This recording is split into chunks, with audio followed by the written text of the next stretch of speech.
We're on. Hello, welcome to this week's Maker Meeting from Workshop 88. Each week we explore projects that our members are working on and topics of interest to our Patreon supporters. Our Makerspace workshop primarily serves the western suburbs of Chicago. Tonight is about the opportunity to interact with a community of makers that enhance their knowledge by sharing. If you see the value or have something to add, then you should become a member no matter where you live. Membership includes access to our Slack channels for even more discussions on a variety of topics. Tonight, I'm calling Battery Night, and our first presenter is Bob. Take it away, Bob. Okay, thank you, Gail Joe. If I hit a button here, it takes a second for the presentation to upload, but it should happen. Oh, okay, it's seen this presentation before. All right, maybe not completely. There I am. Okay, are you seeing slides out there? Yeah. Yes. Oh, I see it. It's still uploading a bit. Okay, so this is, I've done a couple projects now that have used lithium-ion batteries, and I didn't set out to learn about them, but I sort of had to get these projects done. And some of the things I learned the hard way. So this is kind of what I think makers need to know about lithium-ion batteries, and a few things that I learned the hard way. So the projects, I wanted you to at least have a little bit of a project in mind so you knew it was guiding me on this. Real quickly, I wanted to build I'll call it tabletop game scorekeeper, lots of LEDs and buttons. That's just the size reference of a 9-volt battery, a thing with an MCU inside. So it just needed 3.3 volts. I wanted to build what I'll call a 100-watt RMS noisemaker that was portable to make some loud sounds over very short intervals. And that needed about 24 volts, 28 volts to run the amp, and had a Raspberry Pi, but didn't need a whole lot of energy, just a lot of volts in the short term, and just a hood magnifier. So on one other quick lithium-ion battery project, kind of the first I had this Bluetooth bike helmet, which had turn signals and stop blinkers and things like that. It was nice, great helmet. I found it on Kickstarter. But I don't pedal very fast, and so I tend to take longer rides. If I'm going to go 70 miles an hour, 70 miles in a ride, it takes me like 5, 6, 7 hours to do that. So I was running out of batteries, so I cut the thing open, pulled out the old small battery, slapped a Tic Tac case on the top, and Velcroed it down, and you can see the wires coming through there to feed the bike helmet. And now it does exactly what I want. So it's a nice, easy win. The stereotype is that guys like explosions, and lithium-ion batteries will explode. They're not quite explode, but almost explode. It'll certainly give you, let's call them fireworks. You can just go to YouTube and type in the search for exploding lithium-ion batteries, and you'll find this was the top hit for me, a couple of Russian guys with pointy objects and hammers and fully charged lithium-ion batteries. What could go wrong? And none of them got hurt, but you see fireworks, let's just call it. The real world consequences of this were seen with the Boeing 787, the Dreamliner. It was grounded for a while when there were 2 APU fires, and that's basically a big box full of lithium. No, can't point that way. I got to point this way. Anyway, no, that's not doing it either. Pointing isn't going to work very well. That thing up there is a auxiliary power unit from the Boeing Dreamliner. And the fires turned out to be caused by some stuff I'll talk about later. Interesting report from the NTSB if you ever want to read that. Maybe more recent in memory is the Samsung Galaxy Note 7s were bursting into flame in people's pockets and purses. It was pretty disastrous. And the Reuters report said it was $17 billion that it was going to end up costing Samsung to fix that. And notice this is what horrified me is that literally is an airplane seat being bolted to the floor of an airplane where this note is burning up. I'm glad I wasn't on that flight, let's just say. That would not have been peaceful. So a few basics about lithium-ion batteries. First, the topics of the terminology and stuff. I'm not going to talk about CR2032s. Those are sort of the basic lithium battery, but they're single-use lithium batteries. They aren't rechargeable. And they work in different chemistry, not at all like lithium-ion batteries. Lithium-ion batteries are a type of chemistry and that takes sort of 2 physical forms. One is the form of this blue cylinder like you see on the left, and the other is more of a squarish, plasticky, kind of soft-sided almost lithium-ion battery that you see in consumer electronic devices. Here's some typical units and capacities so that we're all on the same page here. In size range, we're going from an Apple AirPod which, in one ear, to an iPad sort of in the middle, to a Tesla Model S across the range here. And you can see that that goes from just 93 milliwatts or milliwatt hours, excuse me, to like 39 watt hours to, in the Tesla case, it's 100 kilowatt hours. So 3 orders of magnitude between the AirPod and the iPad, another 3 orders of magnitude getting up to the Tesla. So a Tesla's like a million AirPods. And one other quick thing you might run into is you'll see both milliamp hour ratings and watt hour ratings. Oops, this is wrong. Yeah, that's right. Watt hours, milliwatt hours, milliamp hours.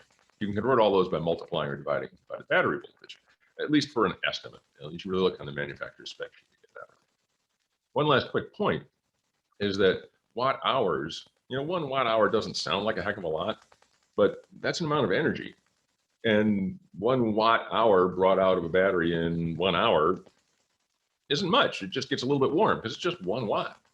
But if you bring all that same amount of energy out of the battery in 1 second instead of 1 hour, that's still the same amount of energy. It's just 3,600 watt seconds. One way to think of it. So you got 3,600 watts coming out of a 1 watt hour battery if you do it in 1 second. And the little batteries they were moving around with there were about 10 watt hours. So that's, 3,600 watt seconds. So 3,600 watts were coming out of that battery if it came out in a second, which is why it got red hot. That's what you're asking for. So this points out the amount of energy density and power density that's in these batteries. It's pretty impressive. I wanted to put it in context here with this graph I found that shows, like on the left here, supercapacitors, and then you can see lead acid batteries, nickel cadmium batteries, nickel metal hydride, and on our interest tonight is lithium ion batteries. And you can see how far away from the pack these guys are. Not even close in measures of energy density or power density. And we'll come back to sort of why that is. But I want you to notice the incredible range here too. You can have very high power lithium ion batteries or very high energy lithium ion batteries. And one thing to remember here is that when you're talking about density, the denominator is volume or weight. And one of the reasons lithium ion batteries are better in terms of density is that denominator is smaller. The components of a lithium ion battery weigh less. They're made out of lighter elements. Lithium and carbon are the key elements in there. And you compare that to lead acid batteries, here's lead way down here in the periodic table. Maybe chemists among us who are cringing, and I would welcome to have any corrections or my abuse of the periodic table. And here's the case where energy density really matters when you're trying to move somewhere, essentially, right? Or when you're trying to move when the weight of the fuel matters, like in a rocket or in a Tesla or a tanker. And it's marvels to me that you can take 100 gallons of diesel fuel in this little tank on the side of the truck, maybe 100 gallons on the other side, and move 30,000 gallons or whatever in the whole rest of the truck. Right? So this is an incredible amount of power density. You don't lose much of the, yes, you can't sell the gasoline that was in or the diesel fuel that was in that moved the truck when it got there, but it delivered the enormous majority of its payload. Lithium ion batteries can't do that. They'll never come close to the density of diesel fuel, but they're the best we can do with battery technology. So a couple of quick graphs, I should call them, instead of curves, that explain some of how these batteries behave as you pull power out of them. This is showing voltage coming out of a lithium ion battery cell, typically starting around 4.2 volts under a modest load. And then as you pull more and more capacity out of the battery, as you discharge it, the voltage goes down over time. And also as the amount of current you pull, this is like, you can think of the green line as the design current for the battery, and the red line is a fraction of the design current. And the blue line is, like double the design current. And you can see you get less voltage out of the battery when you pull more current out. Not too surprising. But you end up in the corner here about the same amount of total capacity coming out of the battery, no matter how quickly you pull it out. Temperature matters here to these lithium ion batteries. So basically the hotter the battery is, like the redder curves over here, the more voltage you get out of the battery, and therefore the more total power you can pull out before it's discharged. And when it's cold, like minus 10C, you don't get as much power out of the battery, you don't get near as much voltage out. And lastly, on the charge side, I'm going to leave Jim to talk about the details, but just quickly, this is showing the two phases of charging typically for these batteries. You go through what's called a constant current phase over here. You can see the current line is flat. And then once you hit a target voltage here on this curve, you switch to a constant voltage and let the current fall off as the last few percent of the charge capacity is delivered into the battery. So let's look briefly at the guts of a battery. And what I'm telling you so far is reference information we're going to need to look at how this stuff is applied to makers. And specifically, some of the stuff about the guts of a lithium-ion battery matter to us as people trying to use these batteries in projects we make. So zooming way down into the molecular view of what's going on inside the anode and the cathode of a lithium-ion battery, they're really lattices. So there's molecules regularly spaced, you can think of it this way. And there's a sort of fixed amount of space between them. And the components are chosen so that the spacing between the gray molecules here, or the anode and the cathode, the spacing is just about right that a lithium ion, these are the orange balls, can fit in between the gray balls. And the one way to think of it is they aren't attracted in there, but you can push them in with an electric field, a forcing current. And this gives the effect sort of like a cap on a pen, where the cap will stay on the pen until you apply energy and pull it off, and it'll stay off until you apply energy and push it on. But it's happy to be off or on, and no energy is needed to keep it in either of those states. In the same way, what's going on inside the battery is the lattice of the anode and the cathode has what I'll call a parking space for lithium ions. And it can be an empty parking space, and the lattice is perfectly happy not to have any lithium ions hanging out inside there, or it can be completely full of lithium ions, and that's cool too. And they'll just sit there until an electric field comes along and pulls them out. And an interesting little point I learned in researching this is that the anode and the cathode basically change in physical size as the battery charges and discharges. And in fact, that's one of the reasons, and they actually expand and contract at different rates. So a discharged anode, I think, gets bigger, and a charged cathode gets bigger. But one of the things the problems that befell let's see, what you point right now, that befell the Note 7 was they didn't allow enough room for the battery to expand as it charged and discharged. And that's one of the reasons it blew up when it got overcharged. So flashing back quickly to that chart I put up before, showing how you have a range of lithium-ion batteries that's, in this dimension it's linear, and this dimension is log, but it far exceeds the range of anything in the other battery technologies. And here's why you have that choice in how you make the battery. What you have, the key parts here are the anode and the cathode, the lattice things I was showing. That's the big gray guys. There's the cathode, here's the anode over here. But the thing we haven't talked about yet is over here, the copper foil, which is called the current collector. And you have an aluminum foil on this side, which is the other current collector. And what you really have the choice of when you make a battery is you can say, I've got so much space inside the battery. I'm going to put the space into making lattices where I can stick lithium ions, or I'm going to use that space to put these current collectors where I can get the lithium ions in and out of the lattice quickly. So you can think of it as almost like you're a city planner, and you can put your space into making lots of places for cars to park, or lots of roads to get to the parking lots. And in effect, these guys on the outside here, these are the roads, the current collectors, right, that get cars to the parking lot, and the anode and the cathode here are the places the cars park. So you can have lots of room to put cars and very tiny roads to get there. And then you have a high capacity but low current cell. Or you can have, giant roads leading to a tiny capacity where you can charge it up very quickly and discharge it very quickly. But there isn't a large amount of charge that you can get out of it.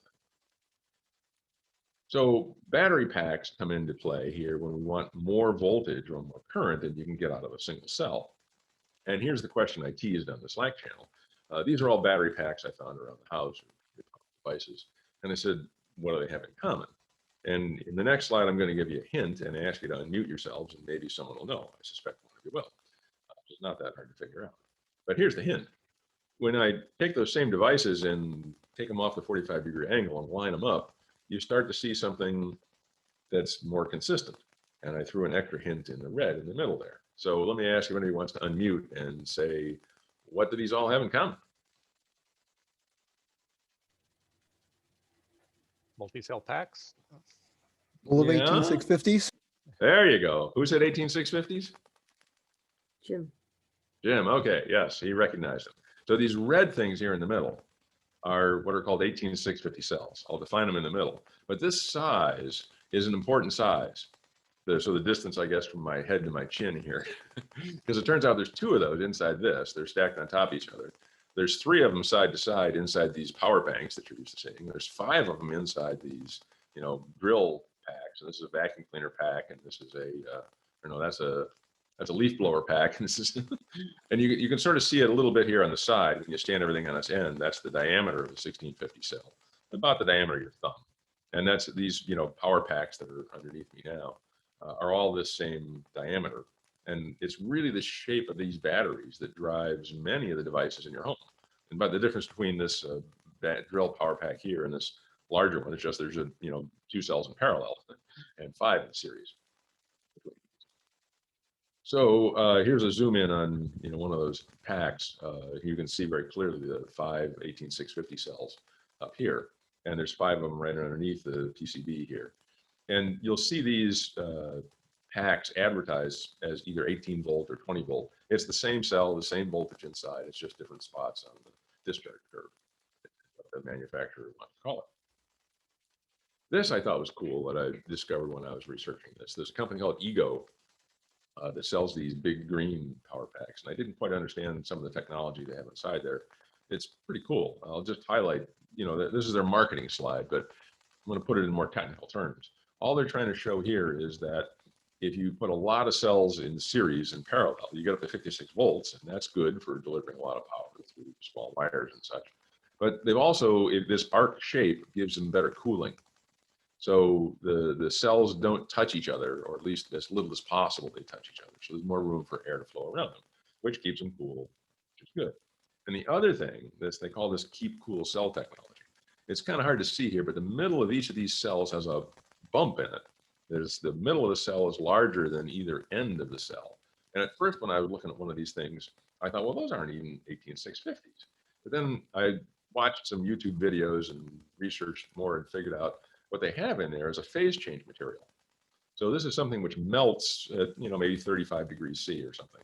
So as the battery is, this material surrounding the battery is a solid when it's at room temperature. But as the battery heats while it's charging, discharging, the phase change material melts, pulling heat out of the battery. So they call it passive air conditioning. You don't need a blower to push air through there. You can just absorb the heat from charging and discharging into this phase change material that surrounds the batteries. So it's very clever. I'm not sure it's worth the money, but they seem to make good stuff. This is a key idea I missed, is using commercial packs for maker projects. And it turns out all over Thingiverse, you can find these adapters that'll fit on top of a commercial battery pack for a drill or leaf blower or whatever you may have, and let you pull power out of these packs. So you don't have to make your own pack. And of course, you can 3D print these things and just put little metal electrodes in them. And if you don't like the voltages or currents that are available, you can use a little boost or buck converter to get up or down to where you want to be. This one I bought on Amazon. It's less than 10 bucks, and they claim it'll do 250 watts. I haven't powered it up yet, but we'll see. And so here's a little more detail on this cell, which is called an 18650 that Jim recognized. Why are they called 18650s? Well, they're 18 millimeter diameter, so that's the 18, and they're 65 millimeter in length, unless you use what are called protected cells. They have a little extra part on the top here that is a protection circuit. And one other place that shows up, if we have any Tesla owners, they may know that in the Model S, at least, the distance between the ground clearance, or the ground clearance stops, the bottom of the floorboards and the top of the floorboards, is 65 millimeters, plus a little bit of room for other stuff like coolant and wiring and stuff like that. But basically, the whole floorboard, everything underneath the floor of a Tesla, is an 18650 battery or mechanical support for the car. So that's what runs the Model S, is 18650 cells. Lots of them, 7,000, I think, if I remember right. when you look inside one of these cells, you see that guts picture that I put up before, sort of rolled up into a jelly roll, thickness of a sheet of paper, but rolled around and around and around the vertical axis of the cell. And then that's what makes the energy storage, the lattices I was talking about. The ions get stored in the layers of the cell and then pulled back out. For size comparison, I wanted to just show, a basic D cell there and a C cell and a 9-volt. You can see that's the size of an 18650 cell. And really 18650 defines the size, but not necessarily the capacity or other parameters of the cell. A cool thing happened though, once the industry, chose sort of, well, I guess you never choose a de facto standard, but once the world standardized around this 18650 size, all sorts of other innovation could happen around that size. And a couple of dimensions, these are just 3 that I could find. I have one of these little discharge testers. So this is a thing where you put an 18650 battery in the right side here, and that's just a resistor that sucked power out of the 18650. And there's an MCU in the middle of this green board that measures the current and the voltage of this cell as it's being discharged. And it uses the other cell to power the MCU and keep going even after the main cell or the test cell has died. And so at the end of the run, you get a readout of the milliamp hours capacity that that cell was able to, the test cell was able to deliver. And then another example over here on the right is the charger. So you can buy a generic lithium-ion battery charger that will charge any lithium battery, including an 18650. And I thought this thing up here in the top right was particularly clever. This is the shape and size of an 18650 cell, but it's got a little USB port right above my head there. And you can plug this battery itself into your USB port and charge it up. So it's a battery with a built-in charger, which I think is just brilliant. If you have something like a flashlight, and it's easier to just unscrew the back of the flashlight and take the cell out and charge the cell and then put it back in the flashlight. That's, why have a separate charger when you can just charge anything off of USB these days? So remember, quick flashback, what we have is this question of how much of the volume of the battery do we put into parking, we'll call it, places to put these lithium ions, and what percentage of the cell do we put into the current carriers that get the current into and out of the cell. Given that, we might expect that vendors will offer us a choice. And they'd say, you can buy a cell with lots of space or lots of current or whatever. And so when you look around on a legitimate vendor's website, I'm going to use these guys over here on the right as an example, the 18650 battery store. You can see like discharge currents going from 3 amps to 30 amps roughly. And you can see capacities going from 1,000 milliamp hours to 3,000 milliamp hours. And these are reasonable. You can actually get batteries and test them and they will do what they say they do. If they say it's a 30 amp battery, it'll be 30 amps. If they say it holds 3550, it'll hold 3550. But I went on Amazon, this was back last fall, and bought these that were labeled as 5,000 milliamp hour batteries there. And I measured them when I got them home, and they were 15, 16, 1700 milliamp hour batteries. I wasn't terribly disappointed because there was a lot of batteries for cheap and they threw in a charger and some other stuff, but I sort of knew something was amiss when I was promised something that was too good to be true. And then I checked, and today you can't even find 18650 batteries on Amazon bare. You can find them in flashlights and such things, but I think Amazon cracked down on the scammers. But of course the scammers are still there. Now they're on AliExpress. These guys are claiming 19,000 milliamp hours when chemistry really only allows 3,500. So I would not buy these, or at least I wouldn't expect them to work as advertised. It's possible to build your own packs out of these batteries. So you don't get enough current or voltage. And I was lulled into this and tried it out and don't recommend it. But the terminology to look for on AliExpress is S and P. So they'll talk about 6S means, or 2P and 6S means 2 cells in parallel, and then 6 of those in series.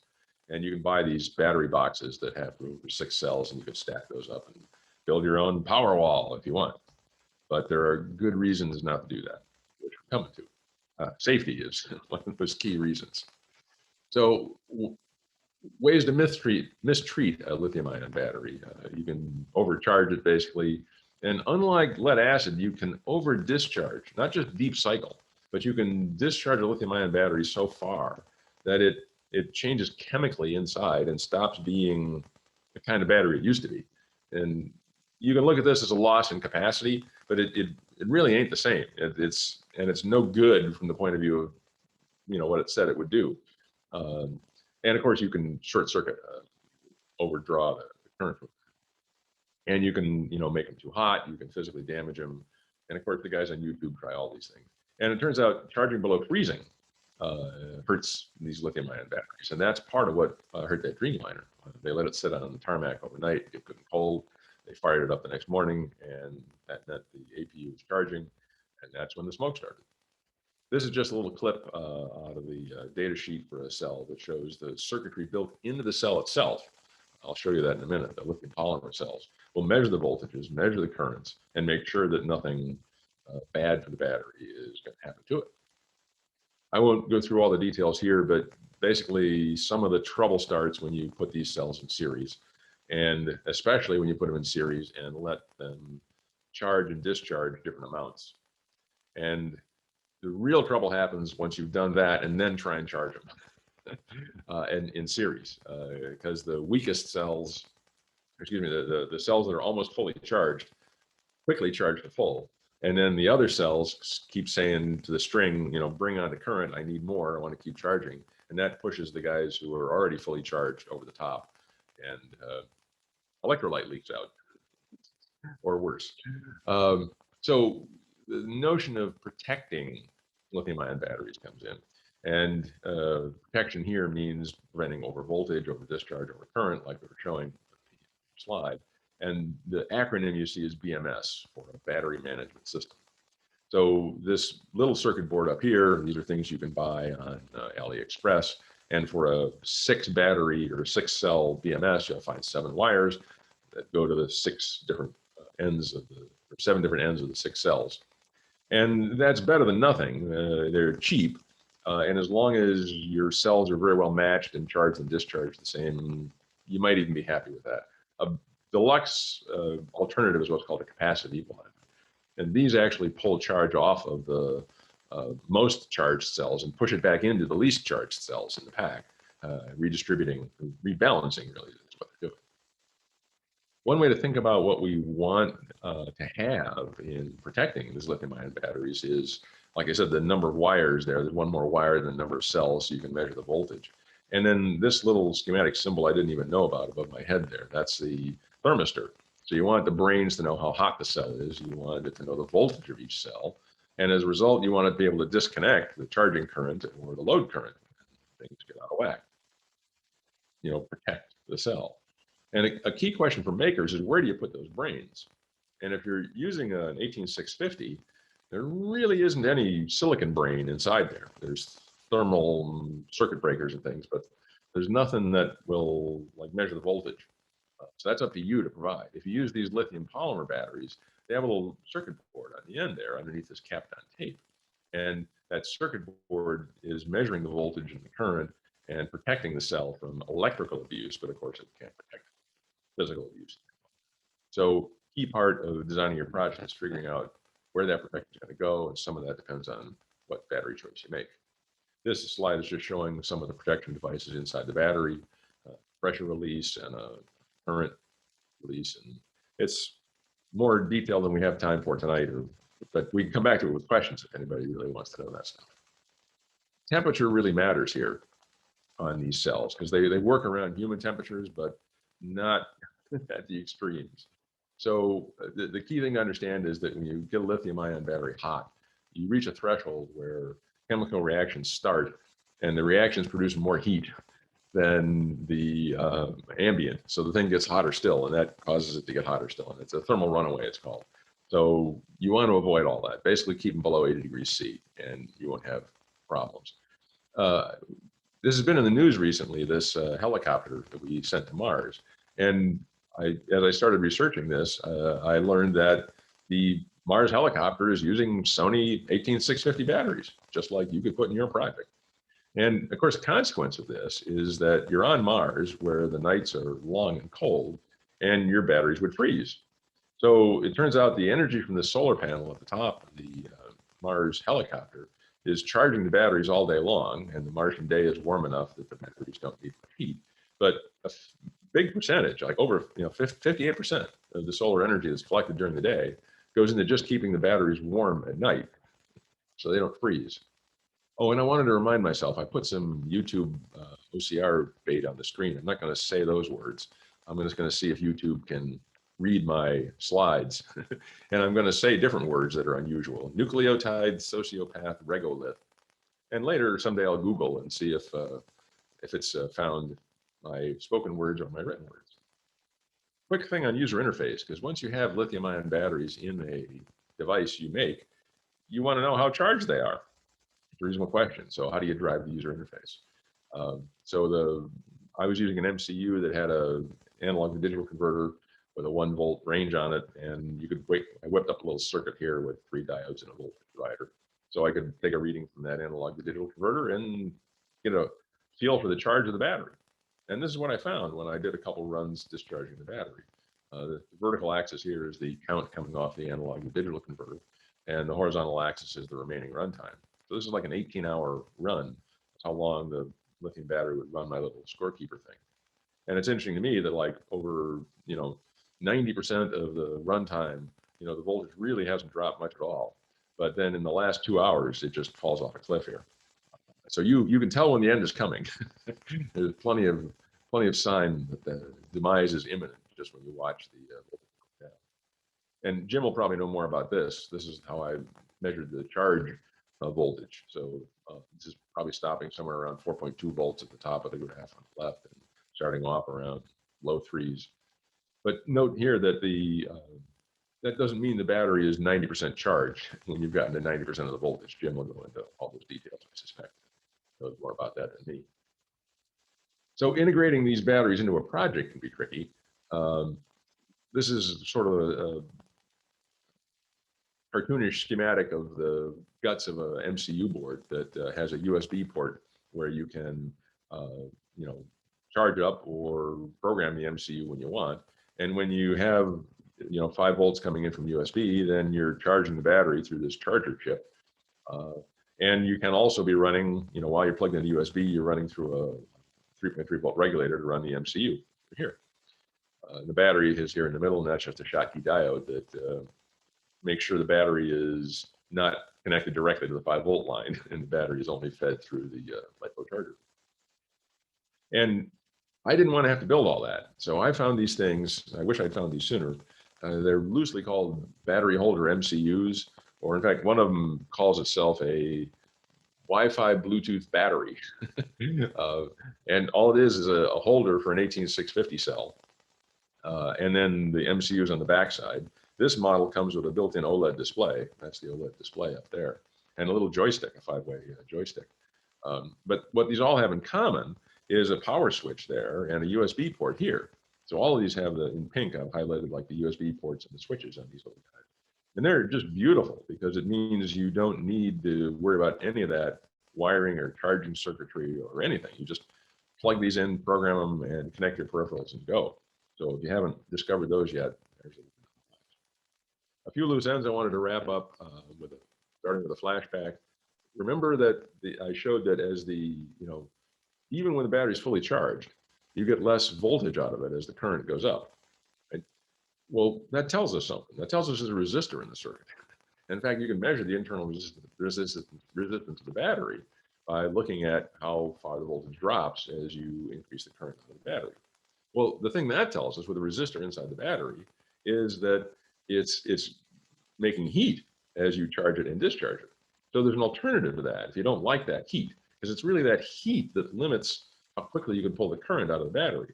So these aren't lithium oxide batteries. They're lithium batteries. They're rechargeable batteries, but they don't use nickel, manganese, and cobalt, which are the elements that are typically in the batteries we've been talking about.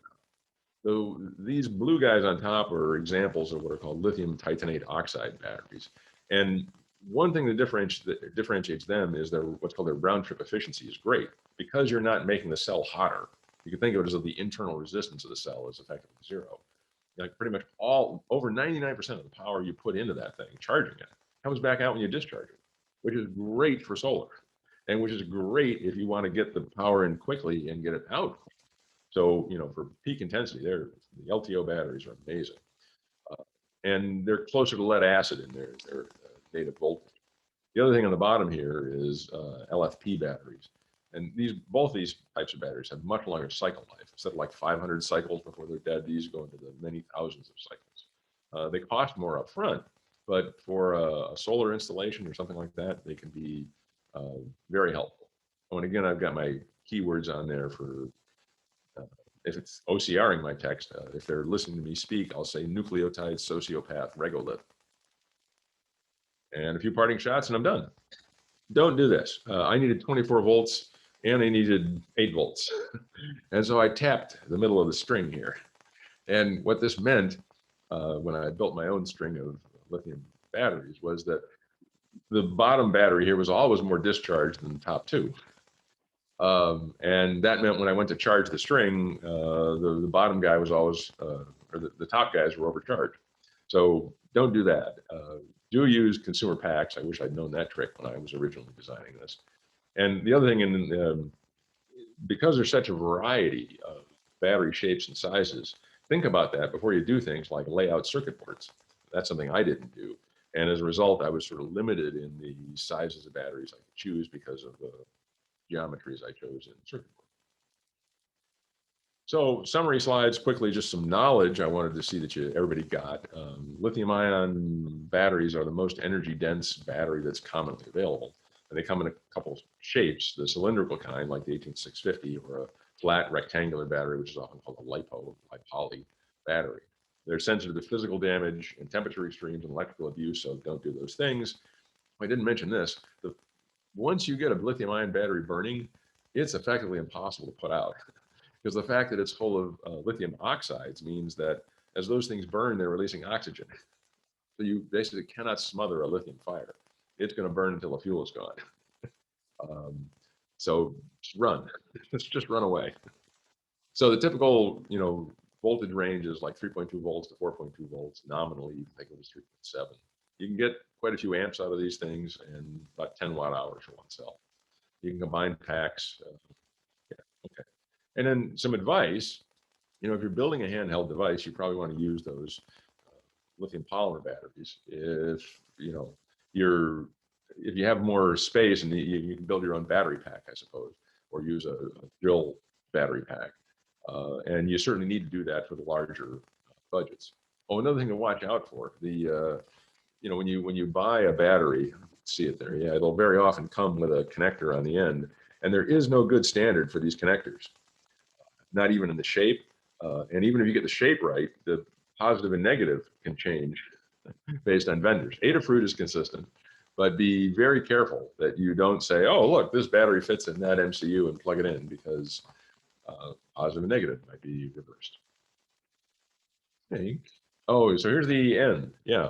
The hood magnifier was an easy win, very easy win, because all I had to do was pull out the battery holder they had for the 3 AAA batteries, and I found a stubby version of an 18650 on an 18500. It would fit right in my charger, and I dropped it in my hood magnifier, and I'm using it every day. It's absolutely wonderful. Happy endings on these two things. This is the LiPo battery I put inside the scorekeeper. Runs it for 18 hours, which is way more than enough. There's the PCB, and there you can actually see the holes in the PCB that limited where I could put the battery and the dimensions of the battery. And this is the noisemaker. There's the 18650s that I put inside there. And there's the Raspberry Pi that's up inside of that. So that's it. Any questions? Unmute yourselves. I've got one. For the 18500 that you put in your visor, how are you protecting against over discharge? I'm just, when the light gets dim, I charge it up, Scott. That's a good question. Okay, so it is an indicator. Got it. Yes. Yeah. So this is one of these things I wish I had written down all my questions, because every other slide there was 3 new questions that were coming up. Anyway, I'll keep it simple or brief or whatever, I hope.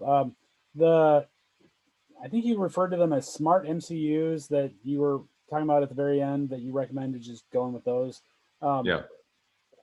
Is it, I mean, I hope this isn't too simple of a question, but are those meant to be used only standalone, or can you put them in serial so that you can increase the number of the 1865 or 18650s that you can have in your project? So each of these, I think the term would be battery holder MCUs, Yeah, right? They have room for one 18650, which is Right. really all you need to power the MCU. So if all you need is to power the MCU, you're done. so I guess I was maybe I misunderstood what your point, your bigger point was, because I thought you were talking about how the if you put several in series, you need to have the brains somewhere so that Yes. you keep Yeah. track of everything. Are these smart MCUs, or what are they? Are they the brains that you're talking about? Because Yeah. So I didn't say that clearly. I'm sorry, Andrew. So there's the two little chips that were on that schematic that I showed. So one of them is the Li-Poly charger chip, and the other one is the low dropout regulator. They're already on this board. The okay, board has all the brains you need to charge when you're plugged into USB, and a little light that shows you when you're done charging, and to provide the voltage down to the 3.3 volts needed by the MCU. and so then you can use more than one in series. No. So I guess that's what I was unclear on. Oh, okay. Sort of I rambled two things together there. Okay. So you certainly can use more than one 18650 together, Mhm. but that would be probably not for an MCU based project. That would be for something like an electric scooter, or I don't know, what would be a good example? My 100-watt RMS noisemaker was the example I had. Okay, But, got it. You know, Okay, e-bike, right? Or the cordless drill. There's an Right. example of Right, several of these in series. okay, thanks. Cool.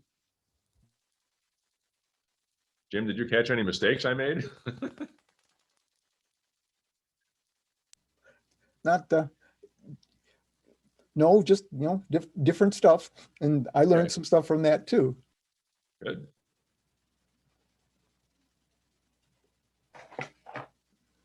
That was great, Bob. Thanks. Sure. I had a lot of fun researching that. You never know what you don't know until you try and explain it.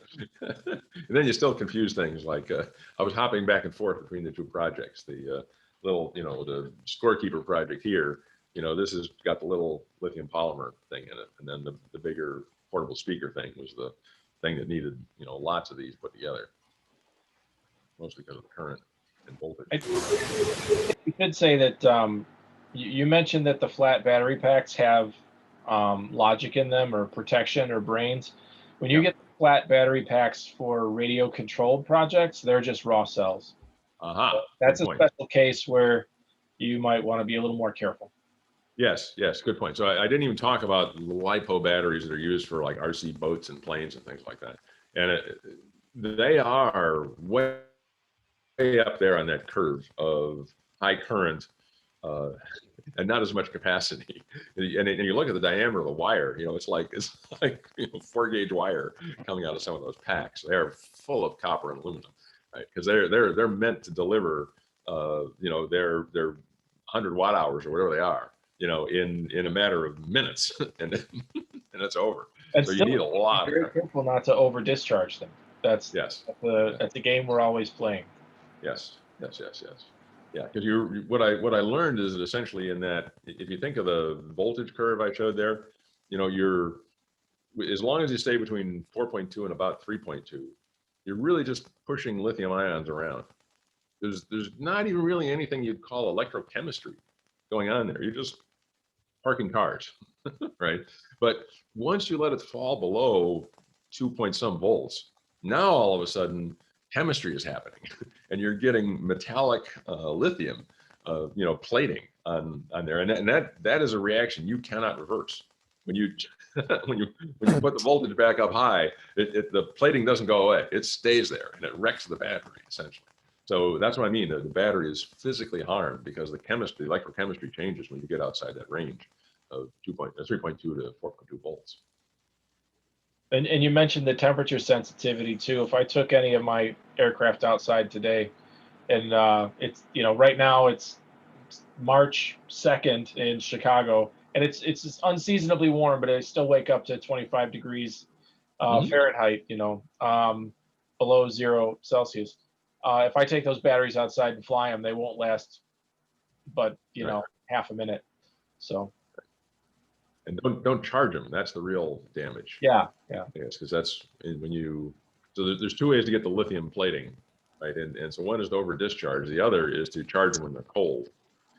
And in either of those cases, you end up, drastically sacrificing the capacity of the battery, and it really is no lithium-ion battery anymore.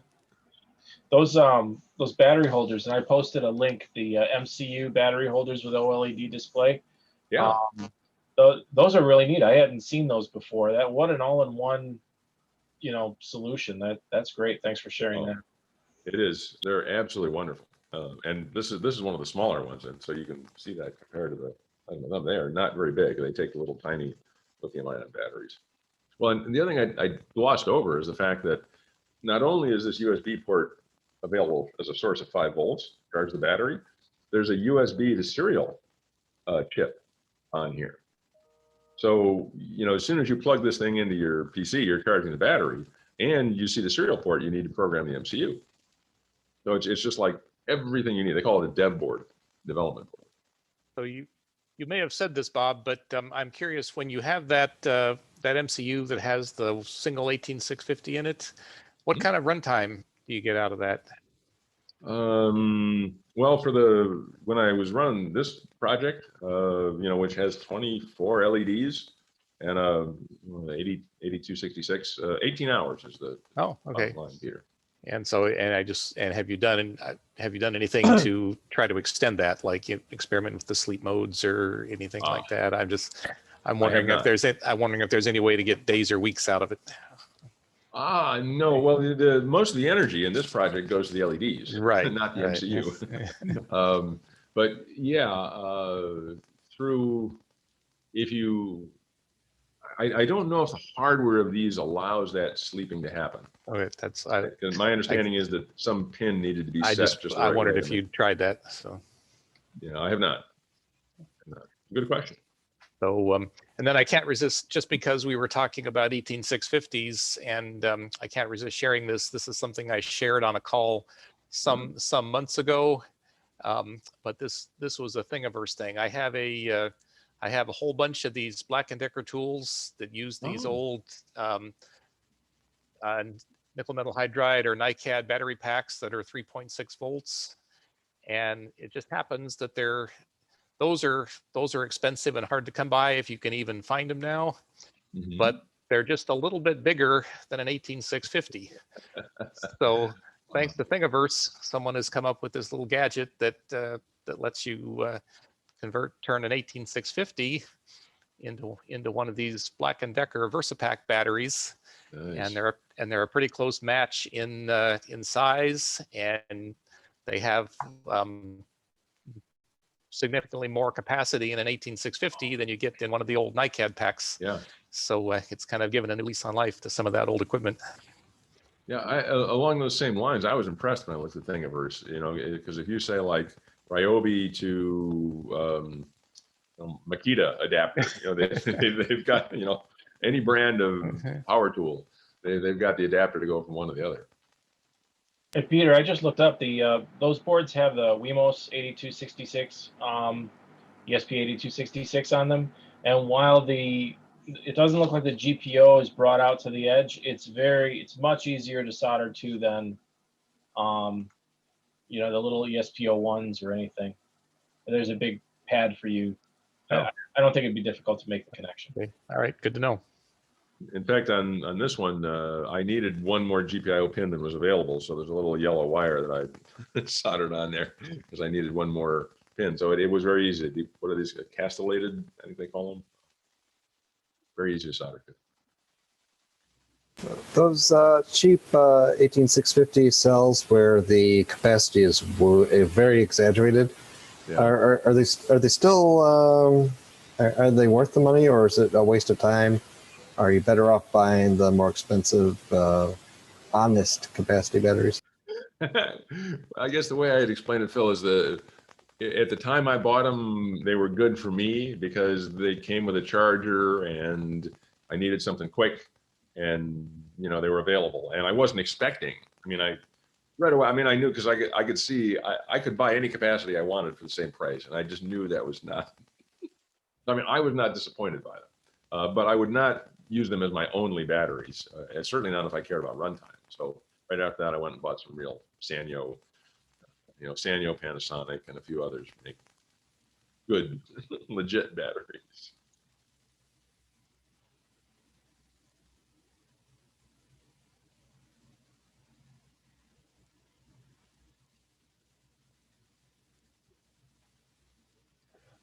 Okay, This happens I just during run the a questions. presentations. I end up shopping in the middle of them. Better your money than mine. Spending other people's money.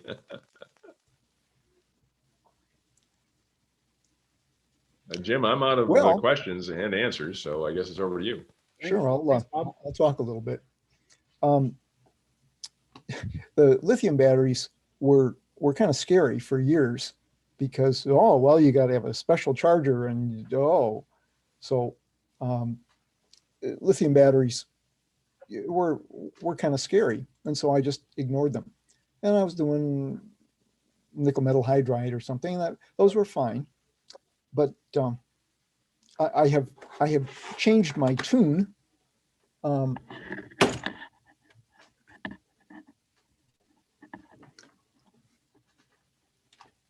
And my standard bench battery now, in fact, is an 2P, which means 2 cells in parallel, 18650.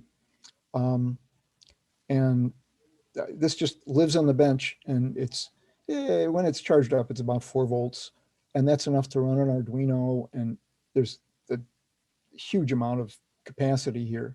So these things, lipos or lithium ions are my kind of my go-to now. And, and I've got just, they come, all over. This was apparently some old camera battery or something, and I just soldered some wires on. Now my standard connector is 10th inch, just 10th inch, and of course on the battery side you use a female so it doesn't touch things and do damage. So what? So this was this is very much what I do now. And in fact, just because there was mention of if I can get my exposure down a little bit, the flat batteries. This was something I built, some time ago. And of course, with LEDs, colors are, can't tell anything. So this just sloshes LEDs around. It's a bunch of neopixels. But so that's, people have kind of known about that. This is cracked ice. It's stuff, diffuser that you would put over 2x4 lighting fixtures or something. But in the bottom of this, if it'll focus, which it won't. Is that confusing it? Okay. So this big thing is just one of those single cell LiPo packs, and that'll run this thing for, I don't know, days or something. So lithium batteries are cool, and I use them all the time. So when I started, I was afraid of them. And after a while, I learned that the charge and discharge characteristics of lithium batteries are different than other battery chemistries. But it turns out they're all very, very much the same. The picture that Bob showed of a couple of phases. And I don't know if I got I might have a picture, or I might not.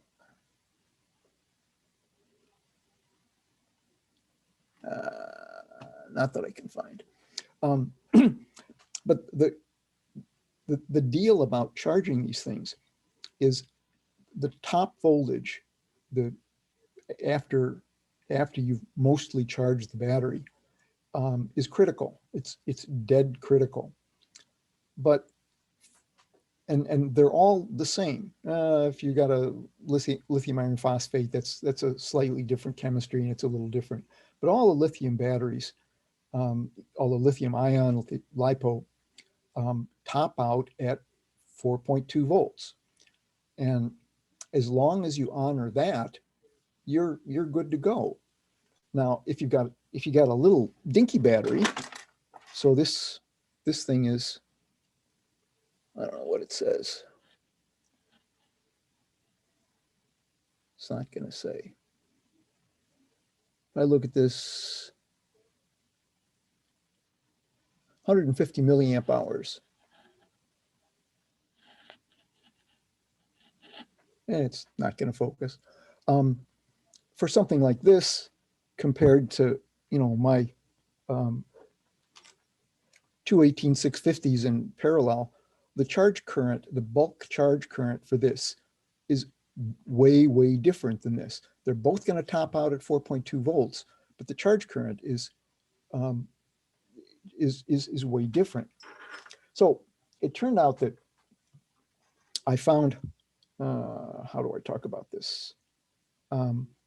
Yeah, I bought a commercial charger, and this was just a real win. This is typically for RC, big batteries. It does multiple battery chemistries, does lead acid and NiCad, nickel metal hydride, as well as LiPo. And this is pretty cool. And it's got interchangeable connections for whatever you might have. And of course, I have made one up for my favorite, a 2-pin male, because this is what all of my stuff uses. So these are a really useful device. Now, Bob was talking about multi-cell batteries, and the batteries that model airplane people use are multi-cell, and you really want to keep the cells balanced. You really want the same voltage for each cell. So a charger like this that's expecting multiple cells will have a balance connector that doesn't focus either, but this gives you an individual lead for each cell. Now the bulk stuff, the bulk charging is big wires. So this is pretty cool. And in fact, I've done a couple of LiPo conversions. And for example, this is a leaf blower, and it's got a 4,000 milliamp hour 5-cell battery that doesn't exactly fit as neatly as the original, but it's pretty good. And it has this kind of standard, I don't know whether it's 10th inch or 2 millimeter balance charger. So one of the things that's cool for these is you can get these little modules, and this side is green and that side is green, and You're off screen, Jim. Yeah. Sorry. You're good. So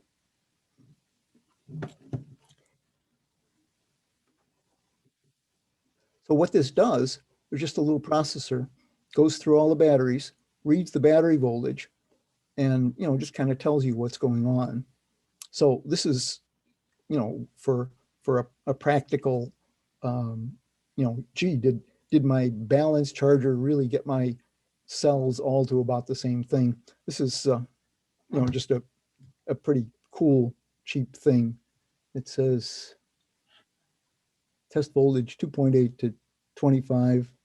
So probably would be cool if I knew how to do this. Ah, okay. So even on a 1S, it'll tell you what the voltage is. So that's interesting. But the story and kind of the reason that I was here was after I discovered that all the charge patterns were the same.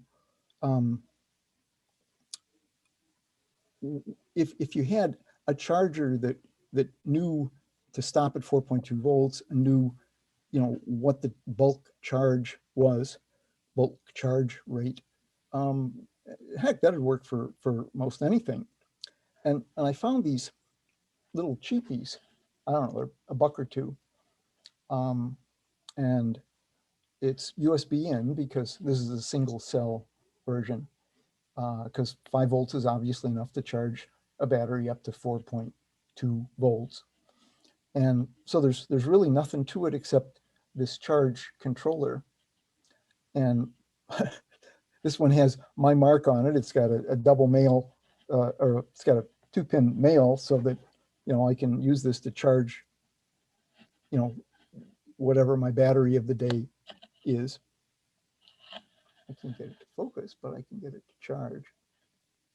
So, so this is kind of cool. And there's a like 0603 resistor that it won't focus on there. That sets the charge current. So there's some long stories about this, but a single resistor sets the charge current. Well, that's kind of cool. All I'd have to do is change that resistor and I can get this to charge whatever I want. And from the factory, it comes set for an amp. And, that's, hey, an amp is great for an 18650. An amp is not cool for, some little cell. So I've modified, a bunch of these. This one had its resistor changed, for 35 milliamps. You can see the kind of strange resistor, kind of hanging out in space. And the spec sheet gave resistor values for various currents. So this is, I guess, kind of a general purpose one with clip leads. So this is pretty cool. This now gives me a way to do, charge whatever I need. Well, that led to this. And so it's exactly one of those little charger modules. And the resistor has been, let's see, is this right side up?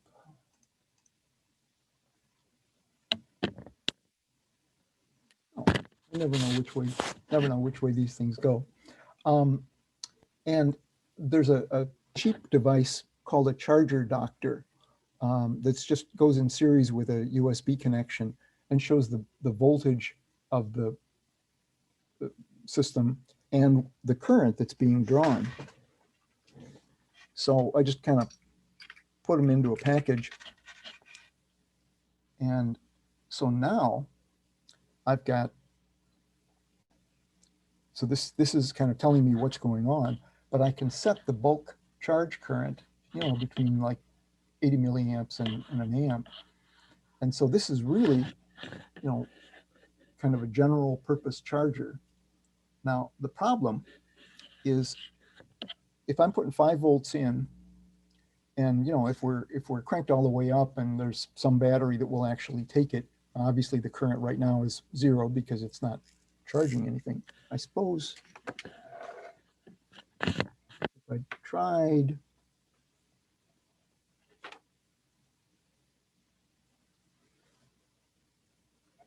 and had enough parts, I could actually charge a battery. But the problem is power. And you can do Ohm's law and figure out what's going to happen in circuits, and that works well for a while, until you're doing something bad and you're doing enough power that something gets too hot. So this is now running it. It only shows the current once in a while. So it's running at 350 milliamps. That's a little hot for this battery. But so this is the device. That's cool. But if I'm putting 5 volts in and I'm running an amp and I've got a sort of a dead battery that's maybe at 3 volts. Well, I got 5 volts in, 3 volts out, an amp. I'm dropping 2 volts across this thing, and that's all across this little chip. And that chip's going to get hot. And so we have to worry about power for something like that. And if you got one of these things, if it's just out in free air, yeah, it gets fairly warm, but that's not. This will survive at an amp in free air. Well, this one isn't in free air. It's closed in a box, so that's just not going to work. So I needed a heat sink, and this was this was sort of an interesting part of this project, and an interesting. Multiple things came together. So I had cut a heat sink. And in fact, this was machined on the Sieg mill with the space, so that it would neatly fit in a hole here. But the chip is way the heck down there. And just putting a heat sink at this level isn't going to do any good. So I had to build another little heat conduit. So this is just a chunk of 1/4-inch aluminum, carefully shaped.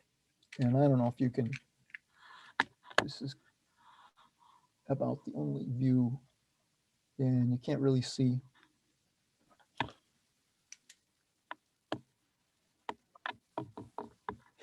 You can kind of, Do you use thermal paste or anything, or is it just So- an air gap?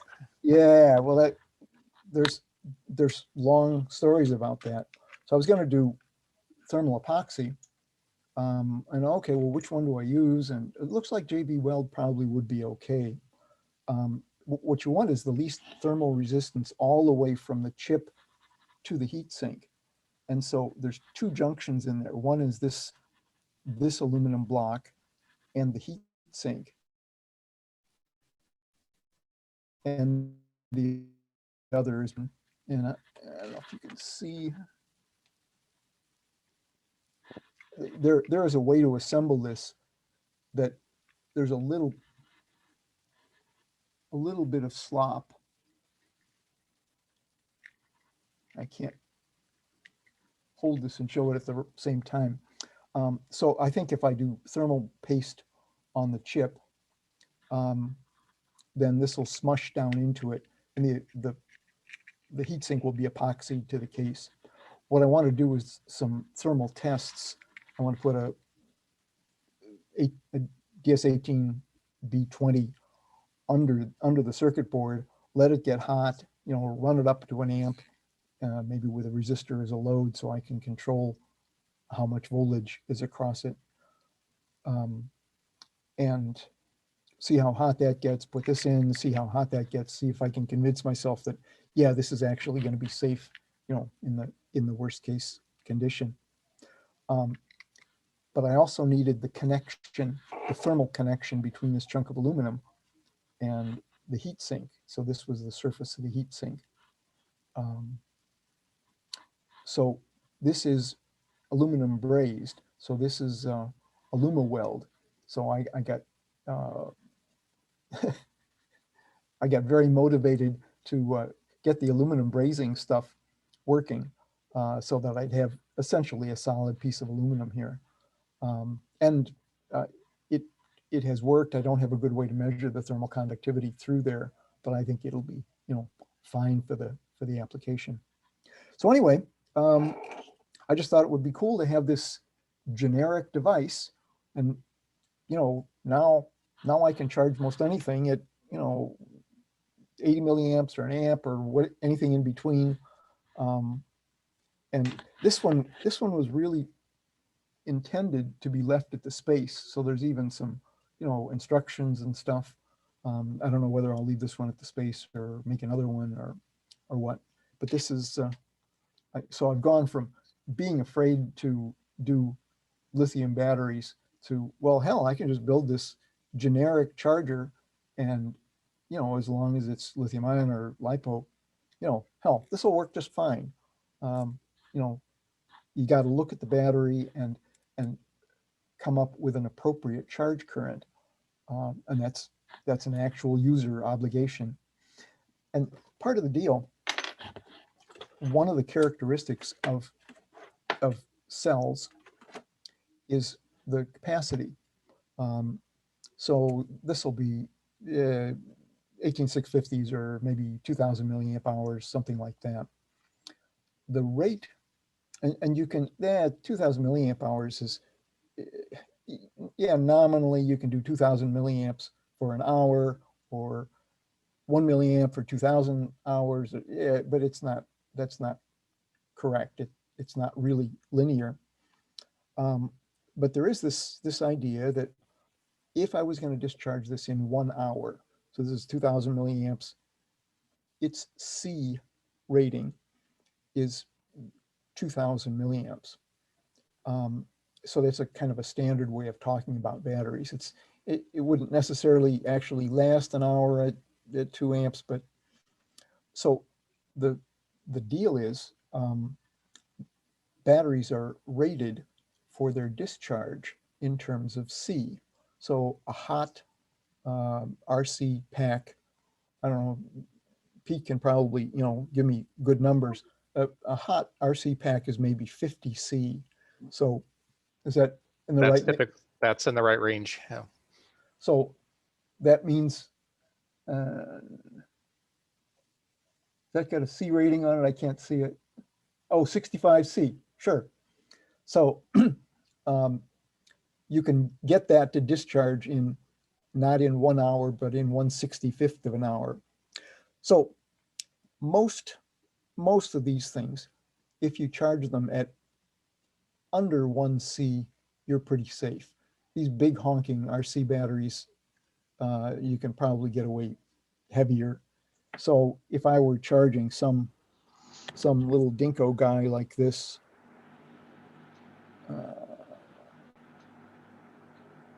which doesn't have markings on it. What's this one?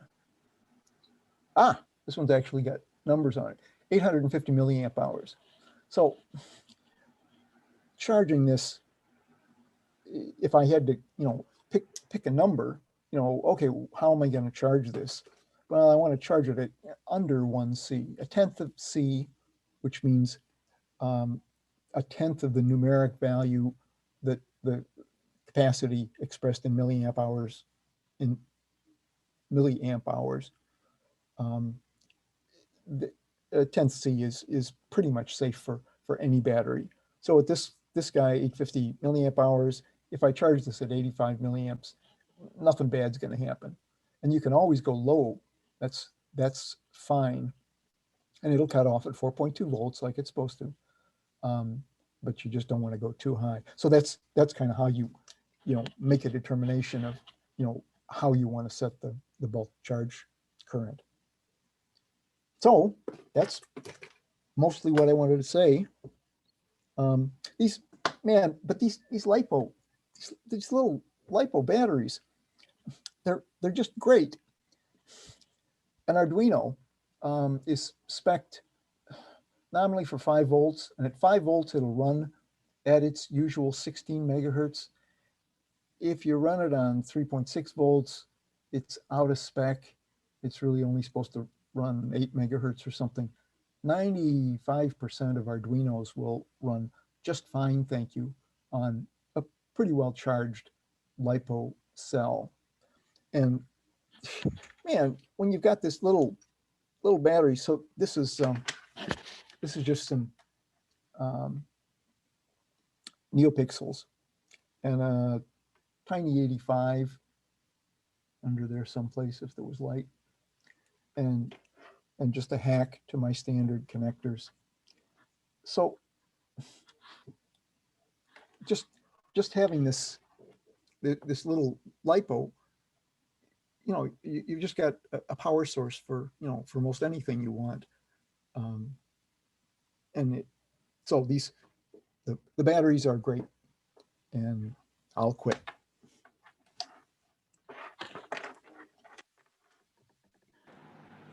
Tell us how you really feel, Jim. So I'm glad you mentioned the 1C. It was in my notes to mention. Early on, you had said that you use a connector. It looked like a 0.1 millimeter DuPont connector. Is that what you were looking for? Yes. Yeah. The only problem with DuPont connectors is they're not keyed, but you've labeled all yours. That's fine. There's no mechanical limitation. So A comment about that: if you try to paint black stuff red, it's hard to do that. If you take white out and just paint something black plastic like this with white out and let it dry, then you've got a white background. You can do red over that, and that, you know, that gives nice visible red and black connectors. Yes, they're not keyed. red nail polish is good to have on hand too. Yeah. So Clear nail polish too, but different. That's for other reasons. I love a good little bottle of lacquer around the shop. I just wanted to add some radio control stuff. I showed the battery earlier. So this is a pack, and you can see the capacity. There we go. It's 1100 milliamp hours, or 1.1 amps, and I have a discharge rate of 65C. And I really didn't understand when I first flew the first battery packs, which I don't have anymore because they puffed up really bad, that means your flight time is under a minute. So I downgraded my motors, and that's all fine. You showed these cute little battery monitors that plug in. This one has low battery alerts on there. Now I'm not going to push the button because they're loud as hell. They're meant to be heard from an aircraft far away, but they let you know when your batteries are getting low. So if you need an alarm, they make these. They're very affordable, like you said. And you're right. I've got a bunch of these little batteries for my cute, tiny little quadcopters, but they're good for projects too. But the nice thing about the little batteries, if you look for a radio controlled retailer, you can get a little battery charger, and it allegedly, it appears to have brains in it, will treat the batteries well enough that they'll last and won't burst into flames. So what was the other thing I wanted to show? Oh yeah, and I've not I've not had a bad experience charging at 1C, regardless of the size of the battery. So I got these little guys, these other ones. This is a 350 milliamp hour battery. I charge it at. I have the choice of charging with a gang programmer for those 1S batteries. I could charge it 0.2 or 0.6 amps. So 200 or 600 milliamps. If I charge the little ones at 0.2 and I've got some 550s, I push my luck with these. But that's right around 1C. I haven't had a problem. So like when you mentioned that 850 milliamp hour cell, I would go ahead and charge that at 800, 600. I would. Yeah, the comment was at a 1/10 C, you can do most anybody. You're never going to hurt anybody. Shoot, a C, I'll half C. Depending if it's some little dinky battery, I'll stay more below C than I will for a 18650 or something. So those little charge controllers that you had, I'm unfamiliar with those. I'd like to find those. If you could share a link to those, if we could include it with the video, that would be great. Sure. Please. I second that. They're just, So- you know, cheapies. If you look for USB LiPo charger, that'll do it. Let me find one. So I just have to share this. When we talked about this some time ago, Jim inspired me to convert my drill that has the expensive battery packs that are hard to find. But I have lots of these RC plain battery packs, so I just shoved a 14-volt battery pack in the place. I took out the NiCad cells and shoved the 14 point whatever LiPo pack in there, and it's worked great for this drill. So, Yep, I've done a couple of conversions like that And how do you charge those? with that blue Uh, RC charger. which I have a comparable one for charging those big batteries for the planes. So, Oh, one of my questions is storage. I mean, so like I'm the sort of guy that likes to take used or broken or harshly used electronics and harvest things. If I come across a LiPo battery, what do I need to do to store it so that say 6 months from now, when I actually have a project where it's useful, it'll still be work functional. Charge it. yeah, Yeah, the storm charge. official word seems to be for long-term storage, store it at 50% charge. that's what I've heard. What I do is charge it up, and eventually it'll work its way down to 50% charge, and then it'll be perfect, and it will have gotten some extra time. So charge That's like 50% voltage. 50% capacity. Yeah. So that's There For are 4.2 charts. You can find a chart that will say like 4.2 volts is full charge and 3.8 volts is 75% charge, or I don't remember the numbers, but you can find a chart that maps that out. Or if you're using a charge controller, you just punch storage into your charge controller. I wrote it. You're exactly right. I wrote it on my whiteboard when I was learning about these cells years ago, and you nailed it. The storage voltage is 3.8 for these LiPo packs, according to the internet. But I'm with Jim. I don't seasonally put a storage charge on my batteries. I just charge them up. What you don't want is them to discharge too far. Right. If they're getting low, do charge them. So they're not maintenance free. I've heard the same thing, that that 50% is the best for long-term storage, but the numbers I've heard is that really only comes into play when you're talking about months. So if you're going to store it for months or years, it's best to put a storage charge on it and check them periodically. But for weeks to months, just charge them up. And I may be superstitious, but and I haven't had an accident, but I'm pretty careful to do anything new or questionable or charge puffy packs, which you're not supposed to do, with the cells in a LiPo guard bag. So I've never seen that. Interesting. yeah. Well, with radio control, you've got these big capacity packs with high C ratings, and they're more without any battery protection. So they're What do they claim that bag will do for you, Scott? I've heard people in the club. direct the flame out the open end. Yeah. I've Give you heard, more I've time to heard, run like hell. Yeah. I've heard people in the club say it gives you time enough to grab the battery and throw it outside. Yeah. Yeah. So that's another thing is I do for larger cells. The little ones I take more chances with, but for the bigger ones, I do most of it out in the garage. That's the attack of the killer rabbit. I've never had a problem, so I'm not as cautious as I should be. I actually try to store them in an ammo can when they're going to be untouched for long periods of time, but I'm not always real careful about charging them. Partly because I just haven't had a bad experience. Yeah, I I don't keep them in a bag. When I charge them, I'll charge them like out in the middle of a concrete floor. I just had an RC battery. It was the one that got replaced with the one that I showed on the leaf blower.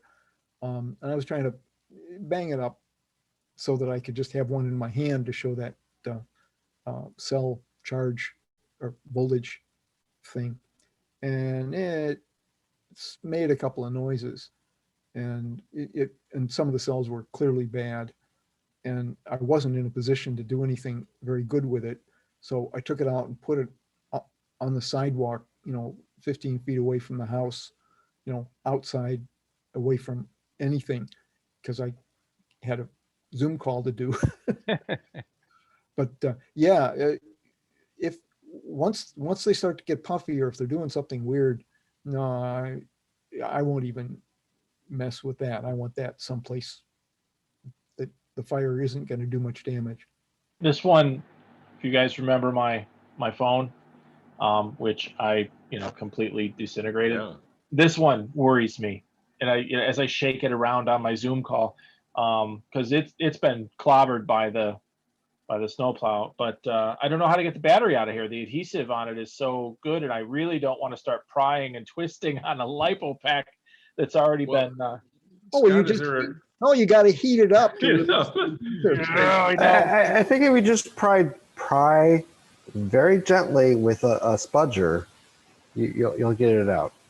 Well, hang on. In the newer ones, they have a strip of that contact adhesive from 3M. So if you can, if you're, make sure that you don't have. You said it was a 6S Plus. Yeah. I don't know when they started doing that.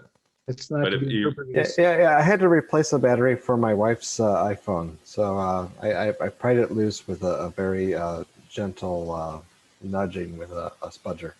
I'll do that out in the driveway. Thank you. I don't think I'll be recharging it. Yeah. Yeah. I don't know why I would put the whole thing in e-waste at this point. 10 watt hours. I was thinking of hanging onto the case because I laser. Oh, I see. Got it. See, I just hang on to garbage. Sorry. Never mind. Great presentations, guys. Thank you. Yeah, those were both great. Thank you.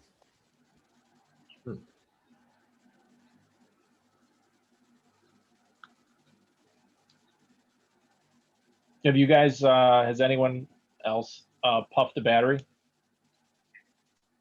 I had a MacBook puff up on me once. Well, and I've got the electric socks and electric gloves I use when I'm out biking in the cold. Some of them are puffy, but I don't think it's. I think it's.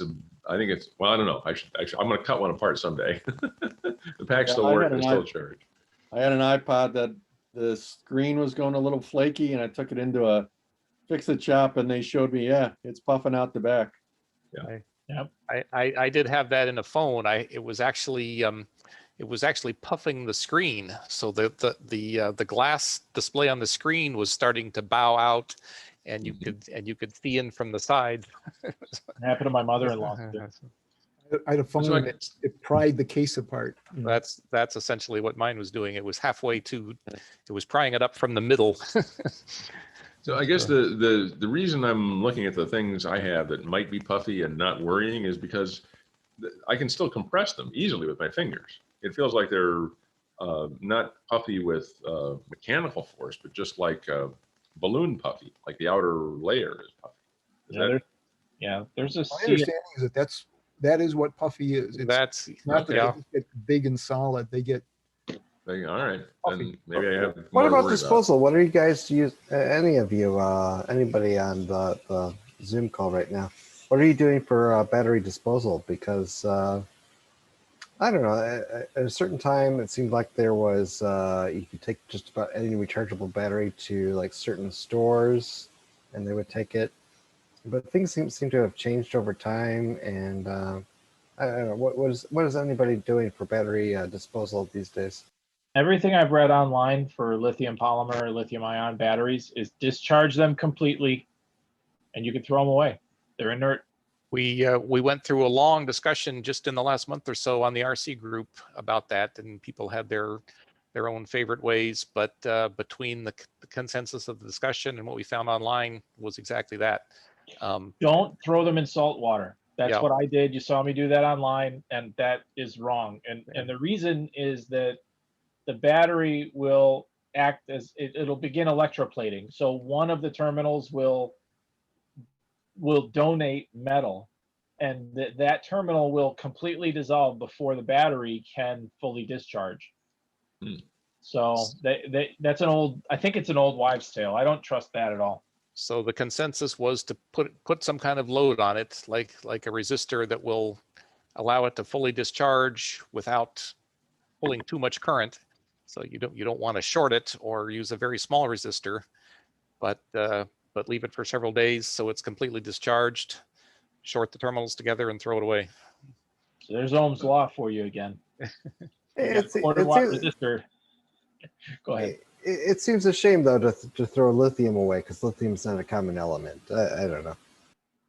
Sounds like you may have a startup idea. Well, how about just putting them in the e-waste stream?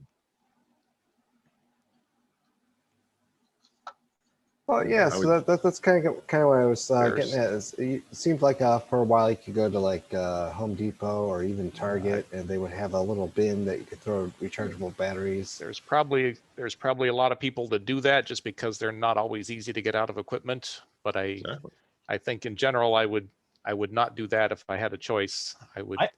I think e-waste to be a great place to get 18650s. If you've ever, Yes, you know, in my exactly. neighborhood, once a month in Wheaton, a few of you are from Wheaton, we have electronics recycling, and when you bring something over there, they have every month there's a giant pallet of laptops, and I think, oh my God, there's got to be a bunch of batteries and Bitcoin in there somewhere. It always pains me to look at that. Can't I have some of that stuff? Yep. Actually, it was Rick who was working, and he was taking old computers that were donated and just re-imaging them and putting a fresh Linux install with OpenOffice and everything. And I think he was also involved in some training to give those to people who needed computers. So I thought that was great. Yeah, you know, I see on some of the vintage computing YouTube channels I watch. Got people going to recycling places and actually picking out stuff. Like, oh, hey, there's a vintage so and so. I want to get that, or vintage this and that. I want to get that. They won't do that in Wheaton. Well, what the heck world do you live in? Most places won't. They think you're stealing their livelihood if they give you anything. So. Does anyone need a? Well, I think there's a liability issue too. Well, there probably is. Yeah. So, I tell you what, all of us we waited a few years too long to throw away some televisions and monitors. Now we're stuck with them. Yes, exactly. Well, now the way I've started to look at it is that, you know, if I go and buy a new monitor for $200, it's costing me $240 because I'm going to have to throw it away. Right. Right, you If gotta that's pay going him. right when you're You gotta done. pay him to take it. Yeah.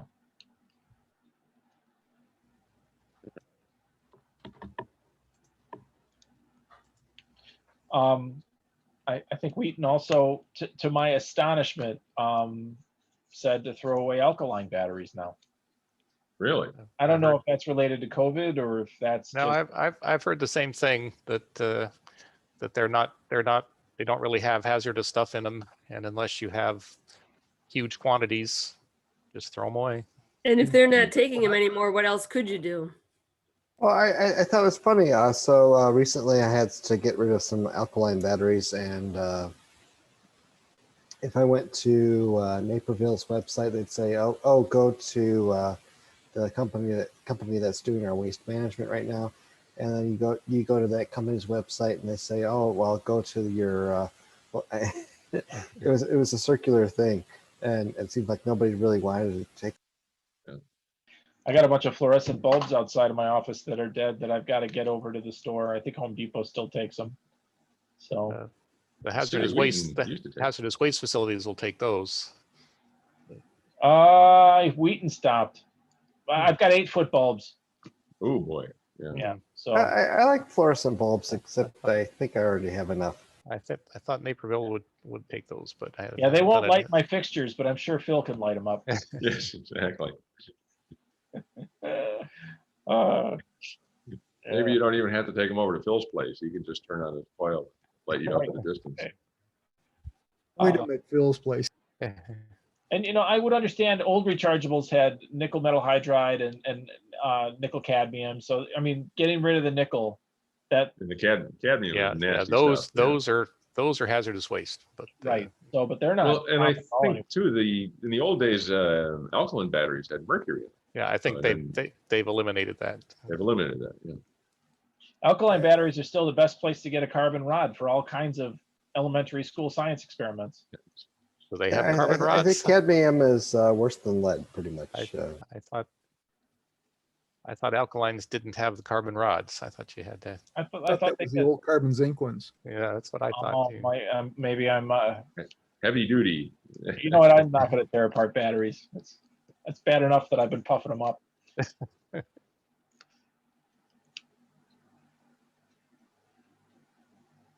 So the first time I flew the drone, I knew nothing about drones, and I ordered the best of everything on the 3D on the website that said how to build a drone yourself with your 3D printer. And what I didn't realize I was doing was buying overpowered motors. So yeah, they fit within the C rating of the battery, but I didn't know you had to fly them. My flight time, my calculated flight time at 65 amps was 50 seconds. So not a lot of time to learn how to fly a quadcopter either in 50-second sessions. But But you don't do that full time, do you? I mean, isn't that kind of max? no, but still, it led to long flight times. If you've got a motor that's capable of high torque, and they're synchronous motors, so they're 3-phase motors. It may not be drawing that peak current all the time, but it's got heavy windings. It's got quite a draw all the time, and I over discharge them. Frankly, it's a miracle that the battery didn't explode on the quadcopter. So I took them off, and they were hot, and they were balloons. So I guess this is the question for Peter, or maybe even, or any. Has anybody seen batteries catch fire in flight? I've heard people allude to that. I have never seen it.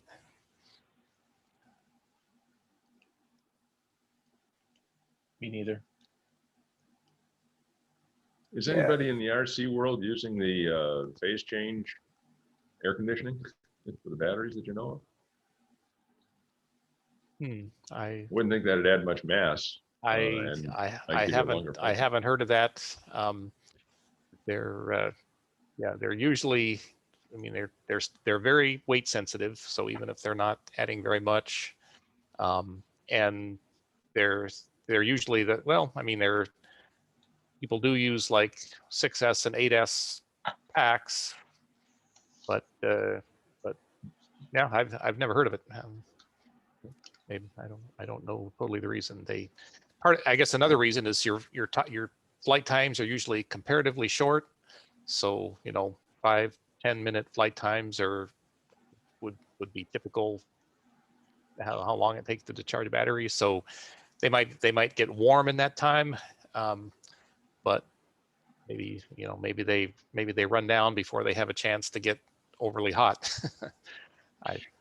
Well, I would guess that in that graph I was trying to show Peter, that when they build a light poly battery intending for it to fly a plane, right, they're going very heavy on the copper and the aluminum. Exactly. Right. Yeah. So that, and basically by putting more of the mass in the copper and aluminum, there's less heating. Yeah, that could be. Yeah. Resistance in the battery.